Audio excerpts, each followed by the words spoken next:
Hey guys, Richard Petrie here. And funny thing happened the other day, and I thought I might share it with you because I thought you might get a little bit of benefit from it. And it's a funny little story. So anyway, I go to the gym, and one day at the gym, I see in the corner a strange-looking box beside a guy who's obviously a motorcycle guy. So I go a little closer and check this thing out, and this is this guy's bag. It's his motorcycle bag, and I'm looking at it, and I have to take a photo of it because it's a box. And he's made his motorbike bag, which he's got the shoulder straps, which he's made himself, and he's got the little roof, which he's made himself. And, he pulled back the latch when he came in, and good Lord, in there was a sports gear, which he puts on and goes out to the gym. And this is a bearded man, a bearded motorcyclist. And I thought, I've got to take a photo of this. This is quite unusual. Very, what's the word? Industrious or innovative, or those aren't the words I'm looking for. But anyway, so good old Boxman, so I said to him, I had to have a chat to him. I said, oh, you've got a box for a bag. He said, yeah. He obviously he wasn't overly talkative. I said, did you make it yourself? He said, yeah. Wow, that's pretty handy. You must save a fortune on bags. What happens if it gets wet? And he said, I just make another one. So Boxman saves a fortune on bags. I mean, for me, it was quite functional. He just lifts the lid up and pulls his gym gear out. I mean, nothing wrong with the functionality of the equipment. But good Lord, I wouldn't be seen dead with a bag like that. And it's just different strokes for different folks. So I don't know about Boxman and the rest of his gear.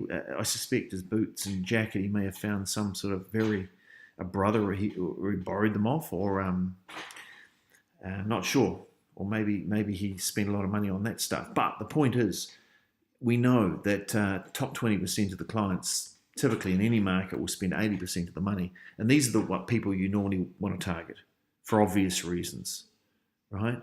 Now, where does Boxman fit? Well, Boxman doesn't fit in the top 20% of clients. He doesn't even sit in the 80%. Boxman sits right at the bottom. If you were selling bags, Boxman would not be the type of person you would target in your advertising, because his spend on bags would be that black line right down the bottom. Nothing wrong with Boxman. Doesn't make him a bad person. Just doesn't make him a good person to sell to. Now, in any market, you're going to get some Boxmen approach you and want a bit of advice, usually for free. And you've got to be careful, because these people aren't the greatest people in the world. So what we need to do is define who are the top 20%, who are the 80%, and who's the man like the Boxman, which you need to avoid at all costs if you're trying to make a living out of selling bags to motorcyclists. So for me, the type of people who would fit the top 20%, and quite frankly, in the market, these are the only people who buy stuff from us, right? They're proactive people, they're coachable, fast action takers. Right? They're already moderately successful, and they've probably had success by getting advice from someone else, and that went reasonably well.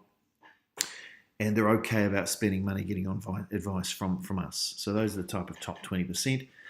The 80%, these probably people wouldn't buy from us. They're good people, but they're a little bit skeptical. They're occasional action takers, and they're often a bit reactive. Right, and that's good. Sometimes these people buy in, but usually not. And then the Boxmen, no money usually, not coachable for whatever reason, or they already know everything. So really, it's really important to avoid the Boxmen in your market, and possibly even the 80%. I mean, the ideal situation for a marketer is you target the top 20% and you provide like incredible value for the people in the top 20% of your market. And really the art is how you define the top 20%. But I tell you what, it's just as important to define the bottom 20% and make sure you run like heck from these people. So anyway, that's the story of Boxman and his incredible backpack